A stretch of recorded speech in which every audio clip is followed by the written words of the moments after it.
오늘은 다윗의 교훈이라는 제목으로 하나님의 말씀 함께 나누도록 하겠습니다.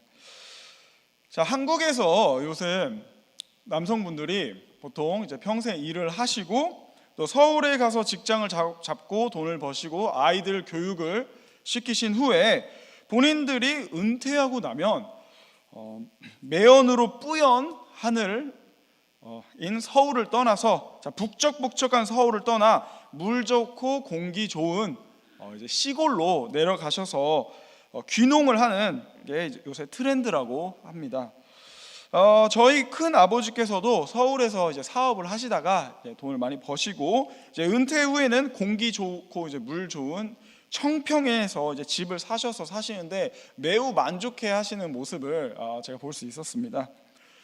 그런데 제가 본 한 다큐멘터리가 있는데요, 겉으로는 굉장히 물도 좋고 공기도 좋다는 지리산 근처 내기 마을이라는 곳에서 있었던 일인데요, 아마도 거기에 거주하시는 분들께서는 이제 제 큰 아버지처럼 이제 공기 좋은 곳을 찾아서 좀 건강하게 여생을 보내고 싶으셔서 아마 가신 분들이 대거 있으셨을 겁니다. 그런데 아이러니하게도 그렇게 겉으로는 굉장히 물도 좋고 공기도 좋은 이 지역에서 대거 암 환자가 발생하는 일이 일어났습니다. 그래서 굉장히 많은 사람들이 충격에 빠졌죠.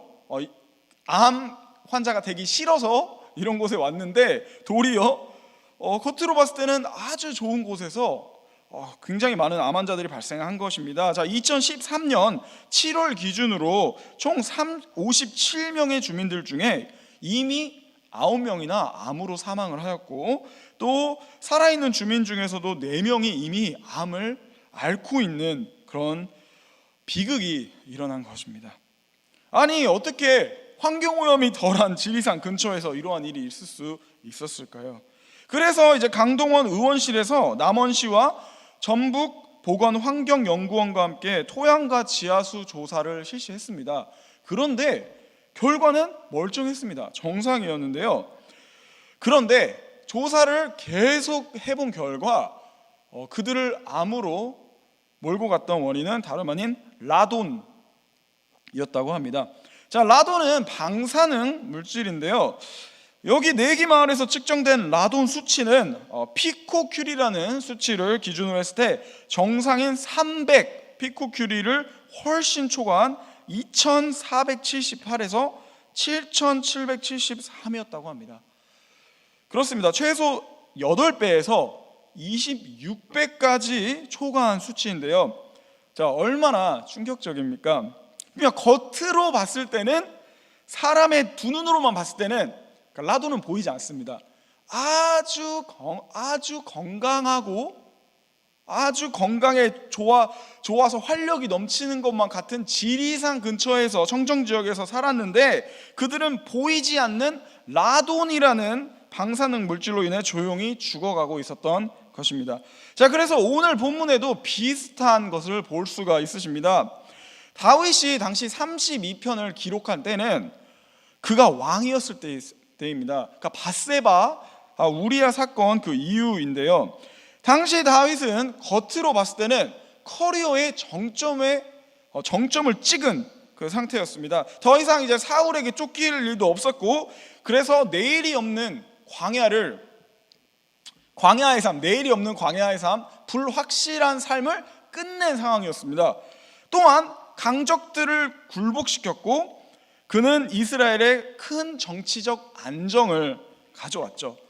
또 그뿐이겠습니까? 그는 부와 명예와 수많은 종들과 또한 수많은 아내와 첩들까지 거느렸을 뿐 아니라 온 백성이 그를 훌륭한 지도자로만, 전투 지도자로만 여겼을 뿐만 아니라 그를 훌륭한 영적 지도자로 존경하고 따르고 사랑했던 때였습니다.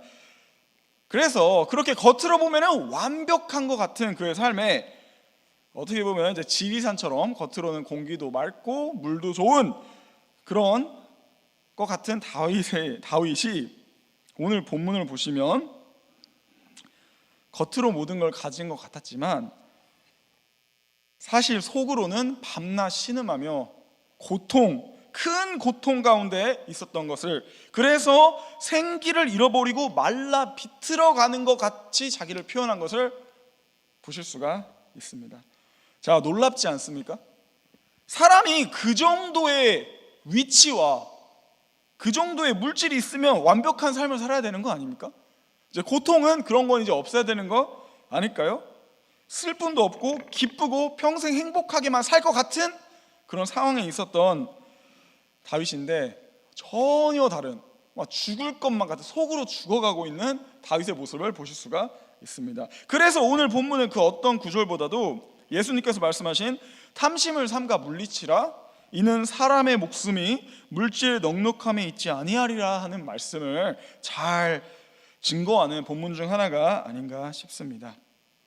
자, 그러면 본문을 살펴보도록 하겠습니다. 자, 시편 32편은 다윗의 마스길이라고 적혀 있습니다. 자, 마스길이라는 것은 특별한 시편인데요, 마스길은 교훈을 주기 위해서 또는 지혜를 주기 위해서 쓰여진 특별한 시편을 의미합니다. 그렇기 때문에 32편을 읽으실 때 당연히 이 시편을 통해서 다윗이 나에게 전달하고자 하는 교훈이 무엇인가를 초점에 두시고 보시는 게 바람직하시겠죠? 왜? 이거는 교훈을 주기 위해서 적혀진 시이기 때문입니다. 자, 그러면 다윗은 오늘 32편에서 어떠한 지혜와 또는 교훈에 대해서 말하고자 하는 걸까요? 그것은 바로 1절에 나옵니다. 자, 한국 사람과 많이 다른 것 같습니다. 한국은 항상 본론이 끝에 나오죠. 자, 끝까지 인내하고 들어야 끝에 나오는데, 다윗은 이스라엘 사람이어서 그런가 바로 던집니다. 첫째, 자, 뭐뭐 하는 자는 복되도다 라고 나오는데요, 자, 여기서 히브리어 단어는 아슈레이라는 단어입니다. 제가 굳이 한국 번역이 있는데 히브리어 원어를 제가 언급을 하는 이유는, 물론 이제 한글에 복되도다 하는 이런 해석도 그렇게 나쁜 해석은 아니겠지만, 사실 히브리어에서 아슈레이라는 말은, 그러니까 영어로는 blessed, 뒤에 좀 EM 청년들이 보여서 영어를 조금 섞어서 말하자면 blessed라는 말은 사실은 정확한 뉘앙스는 진정한 행복을 의미합니다. 그러니까 복되도다 해도 어느 정도 의미가 전달이 되지만, 다윗이 blessed is the man 또는 뭐뭐한 자는 복되도다 할 때는 진정한 행복, 사람의 true happiness에 대해서 의미합니다. 또 이 아슈레이라는 단어는 복수형으로 다윗이 지금 말하고 있는데요, 제 마스터 세미너리에서 저의 히브리어를 가르쳐 주셨던 하버드 대학과 또 이제 히브리 대학에서 공부를 하신 아주 훌륭하신 교수님이 계신데요, 그분이 이렇게 말씀하셨습니다. 추상 명사가, 그러니까 행복이란 건 추상 명사죠. 물질적이지 않습니다. 손으로 잡히는 그런 게 아니죠. 그런데 추상 명사가 히브리어에서 복수형으로 쓰일 때는 그것의 충만함을 의미한다고 합니다. 그래서 다윗이 지금 말하는 거는 잠시만의 행복을 의미하는 거 아닙니다. 저는 과일을 좋아해서 과일을 먹으면 막 하나님의 찬양이 나옵니다. 순간 막 행복해집니다. 그런데 그게 오래 못 가죠.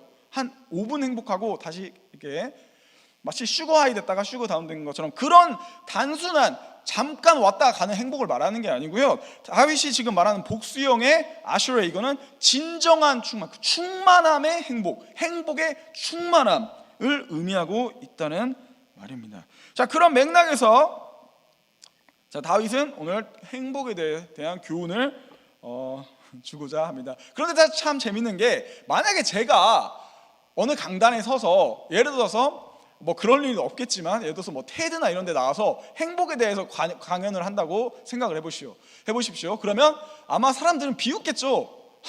아니, 당신이 행복을 압니까? 아니, 당신이 무슨 막 외제차를 끌어보셨습니까? 아니, 당신이 무슨 $1,000,000 가져보셨습니까? 당신이 그 수많은 아름다운 여성들과 데이트를 해보셨습니까? 아니, 그런 것도 안 해보셨는데 당신이 무슨 행복을 노랍니까? 라고 할 수는 있죠. 그런데 재미있는 거는 오늘 다윗은 그걸 다 가진 사람이었습니다. 제가 지금 언급한 거를 10배, 100배 이상 가진 사람이 다윗이었습니다. 그래서 다윗 같은 사람이 만약에 테드에 나와서, 자, 여러분, 오늘 제가 말씀드릴 거는 행복입니다.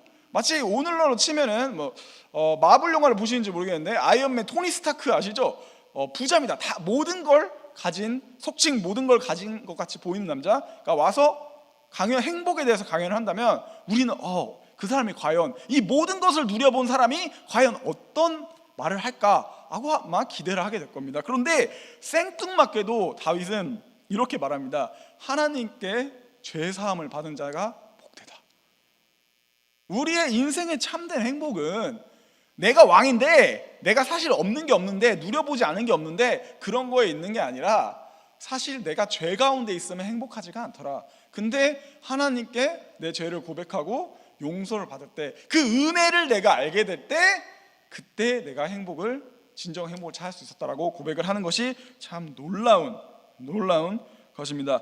자, 일단 다시 본문으로 돌아가서 32편 1절에서 5절까지는 총 두 가지의 행동과 두 가지의 결과로 요약을 하실 수가 있으십니다. 영어로 치면 cause and result죠.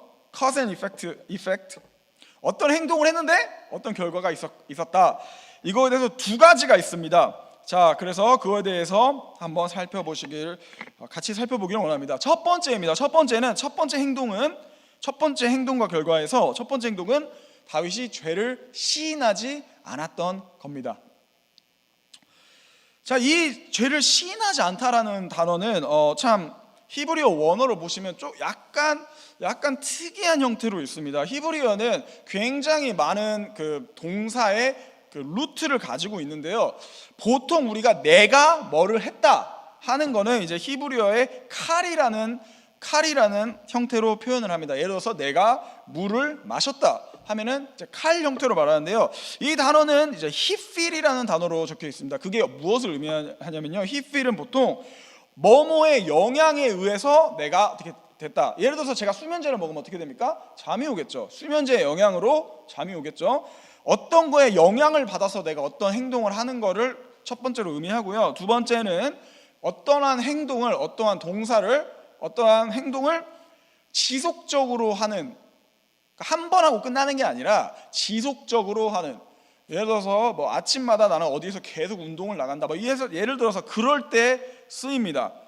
자, 그럼 어떤 쪽으로 해석하냐에 따라서 조금 의미가 달라질 수 있는데요. 다윗이 그냥 계속 어떠한 이유에서든지 계속 회개하지 않고 그 자기의 죄를 계속 시인하지 않고 가만히 있었던, 어떻게 보면 무시했던, 어떻게 보면은 안 들리는 척하는, 이 단어에서 이 히브리 원어에서 나오는 말이 소경과 맹인입니다. 똑같은 말이네요.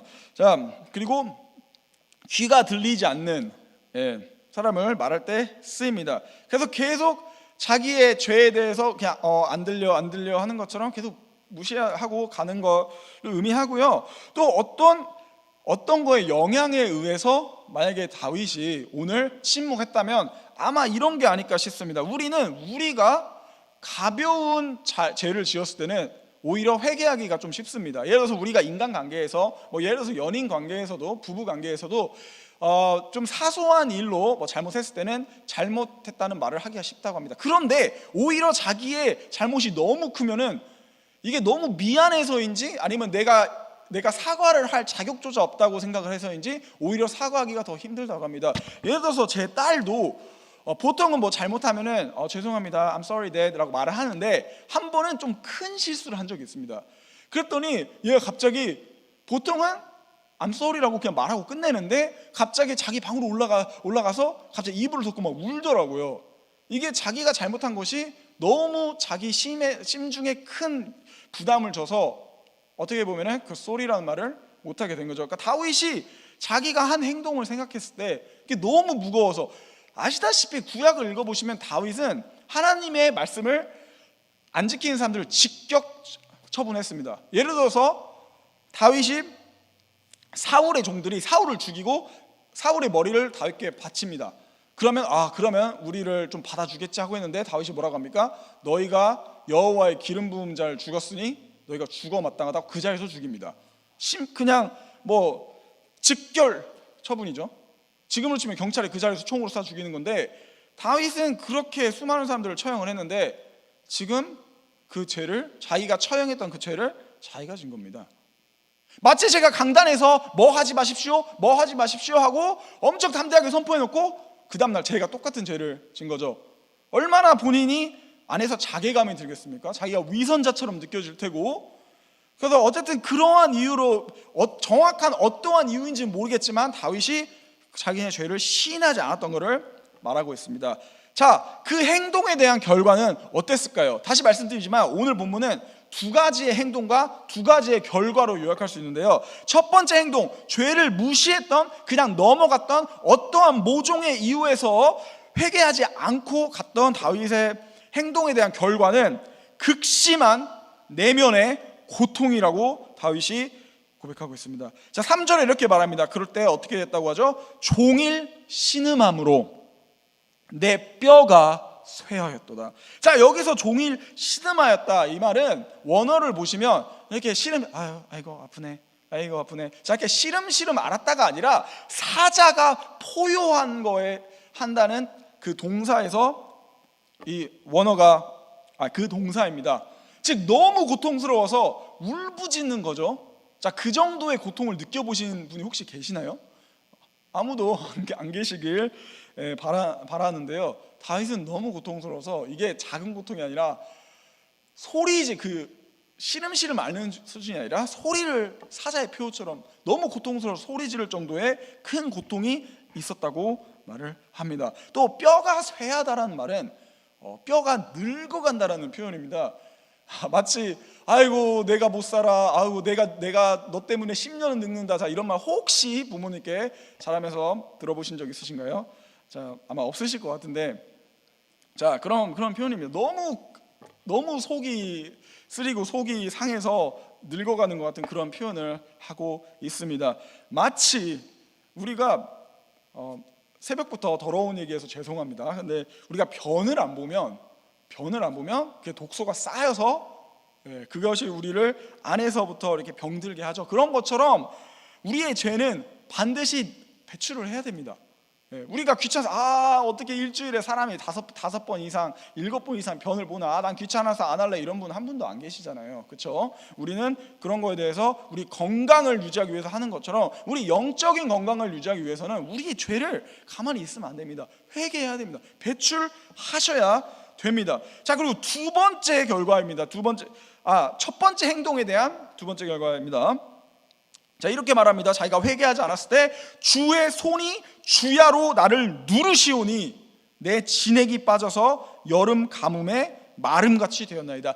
다윗이 회개하지 않았을 때, 자신의 죄를 인정하지 않았을 때 어떻게 했다고 합니까? 주의 손이 나를 눌렀다고 합니다. 자, 이 표현이 참 재밌습니다. 첫째, 주의 손이 눌렀다. 이 눌렀다라는 말은 누구를 영광스럽게 하다라는 말과 원어가 같습니다. 자, 잘 보십시오. 다윗의 삶을 보십시오. 하나님께서 하나님의 전능하신 손으로 다윗을 붙드셨고 모든 환난에서 건져주셨고 모든 적들을 쳐주셨고 그의 머리를 높여주셨습니다. 그러지 않습니까? 다윗의 삶에서 하나님의 손이 다윗을 높여주셨어요. 그런데 그 똑같은 손이 오늘은 다윗을 누르고 있다고 다윗이 고백을 합니다. 일부러 이 단어를 지금 쓰고 있다고 생각을 하는데요. 목자는 두 가지 아이템을 가지고 다닙니다. 하나는 스태프, 영어로는 스태프, 지팡이고요. 그 다음엔 rod입니다. 지팡이라고 똑같이 번역되기도 하지만 매라고 번역하신 게 맞습니다. 그래서 말 잘 듣는 양은 잘 인도하지만 말 안 들으면 어떻게 합니까? 자, 막대기로 징계를 하죠. 근데 그것이 다 양을 사랑하기 때문에 하는 거죠. 성경에서도 하나님께서 우리를 징계하시는 것은 우리를 사랑하시기 때문에, 우리를 받으시는, 용납하시는 자녀이기 때문에 비록 그때 징계를 당할 때는 그게 달게 느껴지지 않지만 하나님께서 우리를 사랑하시기 때문에 우리를 디스플레인 한다고 말하고 있습니다. 오늘 다윗은 자기가 죄를 고백하지 않았을 때 하나님께서 나를 누르셨다. 자, 그리고 이게 또 재밌는 게 로마서를 보시면 이렇게 나옵니다. 로마서에 보시면 2장 9절을 보시면 죄악을 범하는 모든 영혼에게 환난과 공고가 있으리라는 말이 있는데요. 이 환난과 공고라는 것을 헬라어 원본으로 보시면 압력이라는 뜻입니다. 압력. 마치 우리가 죄를 지면 우리 안에서 죄책감이 계속 우리를 누르죠. 막 때리고 압력을 가하죠. 야, 네가 이래도 돼? 너 이렇게 하고 네가 이럴 자격이 있는 사람이야? 너가 이러고도 이렇게 뻔뻔하게 이렇게 하고 이렇게 우리를 계속 압력을 하죠. 그리고 오늘 또 본문에서도 다윗이 하나님의 손이 자기를 어떻게 했다고요? 누른다고 표현을 합니다. 그 압력, 우리의 속사람에 가해지는 압력, 무엇을 의미하는 거죠? 자, 죄책감을 의미를 합니다. 자, 그래서 다윗이 그 죄책감이 너무 심해서 어떻게 됐냐면 여름 가뭄에 말라버린, 마치 식물이 태양빛에 너무 강렬하게 쬐면 말라버리는 것처럼 자기가 그렇게 됐다고 고백을 합니다. 우리는 살면서 이런 말 하죠. 아, 삶이 참 퍽퍽하다. 특히 코로나 이후로 그런 말을 많이 듣게 되는 것 같습니다. 그게 무슨 말입니까? 사는데 재미가 없다는 말입니다. 삶에 재미가 없고 삶의 윤활유가 부족하고 마치 지방 없는 퍽퍽한 닭가슴살을 먹는 것처럼 감흥이 없다는 말이죠. 그런데 다윗은 지금 자기의 인생이 속사람이 퍽퍽한 정도가 아니라 뭐라고 고백합니까? 가뭄에 말라 죽을 것 같다. 뭐 때문에? 죄책감 때문에 라고 고백을 합니다. 그래서 죄책감이 진짜 그렇다고 합니다. 저도 예전에 제가 시편 30편을 좋아하는 이유는 저도 비슷한 걸 경험을 해봐서입니다. 제가 예전에 과거에 어떤 죄를 지었을 때 인정하지 않고 계속 버틴 적이 한 번 있습니다. 그 이유는 저는 논리적으로 정말 제 잘못이 아니라고 생각을 했습니다. 그때 당시는요. 나중에는 하나님께 항복하고 고백하고 여기서 해방을 받았는데요. 근데 이 죄책감이 사라지지가 않더라고요. 제 뇌에서는 어떻게 제가 처리를 했습니다. 논리적으로 이건 논리적으로 내 잘못이 아니야 하고 했는데 죄책감이 사라지지 않고 이거를 계속 버티니까 정말 이 다윗이 한 말이 뭔 말인지 이해가 될 만한 상황이 저의 삶에 있었는데요. 나중에 오래 가니까 제 삶에 즐거움이 없어지더라고요. 그래서 삶에서 즐거울 만한 일이 있어도 그걸 누리질 못하더라고요. 그게 누리지 못한 이유가 죄책감이 들어서 야 장호야, 네가 이걸 누릴 만한 네가 가치가 있니? 네가 그런 죄를 짓고도 네가 여기서 웃고 있어? 네가 여기서 이렇게 즐거워할 네가 그런 가치가 있니? 네가 그럴 만한 네가 지금 사람이니?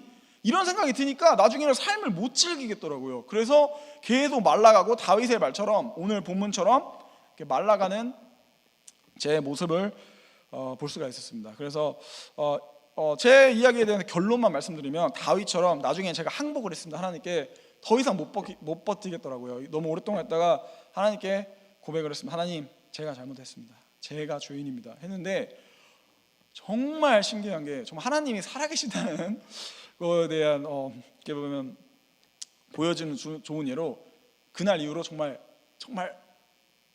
사라져서 단 한 번도 돌아오지가 않았습니다. 그래서 나중에 즐거움 다시 회복하고 제 삶에서 즐거움을 누리고 그렇게 살 수 있었던 거죠. 자, 이걸 보시면은 다시 말씀드리지만 다윗은 그때 모든 걸 가진 남자였습니다. 왕이었고 명예가 있었고 여자들도 있었고 종들도 있었습니다. 그런데 그게 있으면 뭐합니까? 다윗이 이렇게 속사람이 고난받을 때 아무런 도움이 되지 못하는데 말입니다.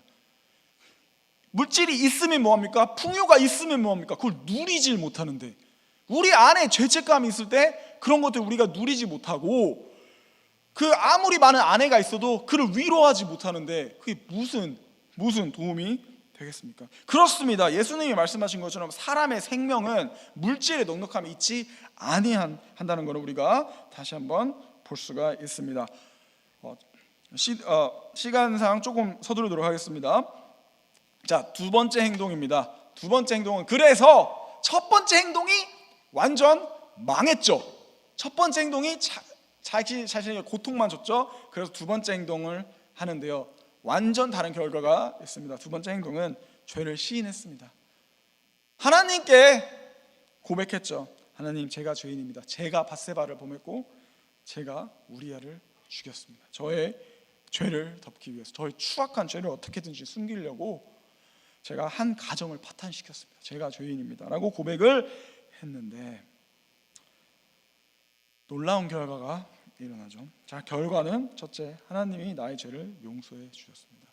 아마 다윗이 죄를 회개하기까지 오랜 시간이 걸린 이유 중에 하나가 아마 정확히 나와 있지는 않지만 왜 침묵했는지 나와 있지는 않지만 추측해 보건대 그 이유 중에 하나는 아마 이것이었을 겁니다. 당시에 구약에서는 아시다시피 이 뭐뭐 하는 자, 죄 지은 자는 뭐 돌로 쳐 죽이라, 뭐 돌로 쳐 죽이라. 그 누가 그 법을 제정하셨습니까? 하나님이 하셨습니다. 그렇기 때문에 그 법을 제정하신 하나님 앞에서 내가 이걸 고백하면 내가 죽을까 봐, 그래서 어쩌면 내 죄가 너무 커서 하나님께서 혹시 용서해 주지 않으실까 봐 두려워서 그랬을 수도 있습니다. 아닐 수도 있지만, 정확히는 알지 못하지만, 그런데 하나님께서 용서해 주셨죠. 다윗이 딱히 뭐 제사를 그 자리에서 올린 것도 아니고.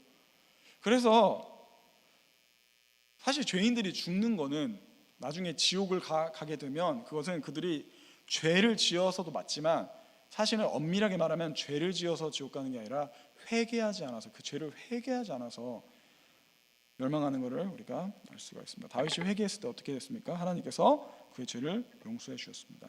요한복음 1장 9절은 만일 우리가 우리의 죄를 자백하면, 이 말씀은 조건부 말씀입니다. 영어로 보면 conditional statement입니다. 이 말은 네가 이걸 하면 내가 이렇게 해주고, 네가 이걸 안 하면 나도 안 해준다, 약간 이런 뜻인데요. 만일 우리가 우리 죄를 자백하면 그는 미쁘시고 의로우사, 그러니까 신실하셔서 우리 죄를 사하시며 모든 불의에서 우리를 깨끗게 하실 거라고 약속을 하셨습니다. 이건 하나님의 약속입니다. 근데 조건부 약속입니다. 네가 이걸 하면 내가 하고, 네가 이게 안 하면 나도 안 할 거다라는 건데요. 그렇죠.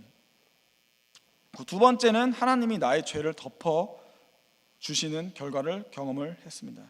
시간상 이걸로 마무리하도록 하겠습니다. 자, 다윗은 계속 자신의 죄를 자기 힘으로 덮으려고 했습니다. 어떻게 밧세바를 범하고 나서 어떻게 하죠? 마치 우리아와 시간을 보내다가 임신을 한 것처럼 꾸미려고 우리아를 부르죠. 근데 우리아가 또 충직한 종이어서, 아니 내 전우들이 지금 전쟁터에서 죽어가고 있는데 제가 지금 아내랑 지금 있는 게 말이 됩니까? 하고 그러지 않습니다. 그러니까 또 막 어떻게 하다가 안 되니까 결국은 죽여버리죠. 그것도 은밀하게 내가 죽인 거 티 안 나게 숨기려고 했습니다. 그래서 사실 그 죄악을 아는 사람들은 거의 없었습니다. 나단이야 뭐 하나님이 알려주셔서 알았고요. 요압은 다윗이 죽이라고, 우리아를 죽이라고 명령했기 때문에 아마 심증은 있었을 겁니다. 그리고 당시 밧세바의 할아버지이자 다윗의 최고 모략가였던 아히도벨 정도만 알았을 겁니다. 그래서 어떻게 보면 거의 완전 범죄처럼 끝났어요. 그런데 문제는 내가 내 힘으로 덮은 것 같이 보이는데 전혀 그 죄는 오히려 살아서 그 어느 때보다도 선명하게 내 속사람의 그 나의 죄를 외치면서, 나는 좀 덮어서 이제 살아진 줄 알았던데 계속 나를 찾아오면서 나를 괴롭힌 거죠. 그래서 다윗은 결국 자신의 능력으로, 내가 왕이지만 내가 왕이니까 이런 죄를 덮고 은폐할 능력이 있는 줄 알았는데 결국 그게 가능하지 않다는 것을 깨달았습니다. 그래서 사람을 속일지언정 죄로 인한 죄책감이 자신을 속여서 죽이는 걸 막을 수 없다는 걸 깨닫게 된 거죠. 자, 이렇게 자기 죄를 속이려고 하는 거는 우리 다 그런 모습이 다 있습니다. 우리는 아담과 하와의 후손이기 때문에, 아담이 죄를 짓고 어떻게 하죠? 하나님 죄송합니다 회개했습니까? 아니죠. 자신의 죄를 숨기려고 하고 또 자기의 수치를 감추려고 하죠. 그래서 잎사귀로 막 어떻게 어설프게 잎사귀로 자기의 수치를 감춥니다. 물론 이제 그때 뭐 학자들 말로는 그게 무화과의 잎사귀여서 엄청 커서 뭐 잘 가려진다라고 뭐 하지만, 그래도 잎사귀가 어디 가겠습니까? 잎사귀는 잎사귀죠. 우리도 그렇게 어설픈 행동을 합니다. 우리 삶에서 어떻게든지 우리의 죄를 합리화시키려고, 아니 그건 내 잘못이 아니야, 그건 내 부모의 잘못이고 내 사회의 잘못이고 내 뭐 교회의 잘못이고 내 그때 영적 지도자가 날 제대로 이끌어주지 못한 잘못이고 등등등등등, 이렇게 내 죄가 아니라고 내 치부를 가리려고 하지만, 그 구절에서 아담과 하와의 스토리에서 가장 은혜로운 장면은 그걸 하나님이 그 치부를 다 드러내시고 수치를 주시는 게 아니라 오히려 더 완벽한 걸로 가려주신다는 겁니다. 가죽으로 가려주시죠. 거기서 어떤 사람은 예수님을 상징하는 거다.